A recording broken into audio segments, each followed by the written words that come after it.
Aslida faqat kurtaga ochilmagan, kurtaga qo'ymagan shoxlarni kesish kerak degan emas. Qaraysiz. Aslida bu hozir bu yerda shox ko'p. Demakki, biz hozir vaqtdan bir ikkita shox kesib tashlamasak, keyin bu bargilab ketsa, quyosh nuri tushmay qoladi. Yerga ham, barg mevalarga ham quyosh nuri tegmay qoladi. Quyosh nuri tegmasa, noklar katta bo'lmaydi. Shuning uchun ishlashga ham oson bo'lsin va meva ham yaxshi. Ko'p meva berish kerak emas aslida.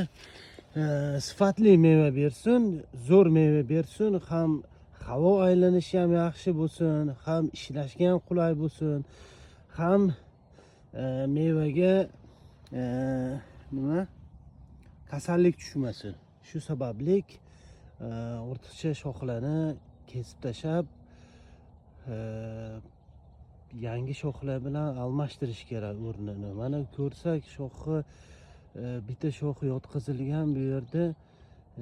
Bu shoxi necha yildan beri meva beradi deb uni yoshini aniqlaydigan bo'lsak, ko'rsak mana shu shox bo'lsa, kurtaklar yaxshi meva beradi, lekin meva sifatsiz bo'lishi mumkin. Shuning uchun yangi shox yotqiziladi, eskisini kesib tashlaymiz. Bu shoximiz hozir necha yil bo'libdi bu shoxga? 1 yil. Bu yerdan kesilgan 1-yil, keyin 2-yil bu yerga ketgan, 2 yil, 2 yil, 3 yil, 4 yil. Mana shu shoxi o'ziga 4 yil yoki 5 yil bo'lgan.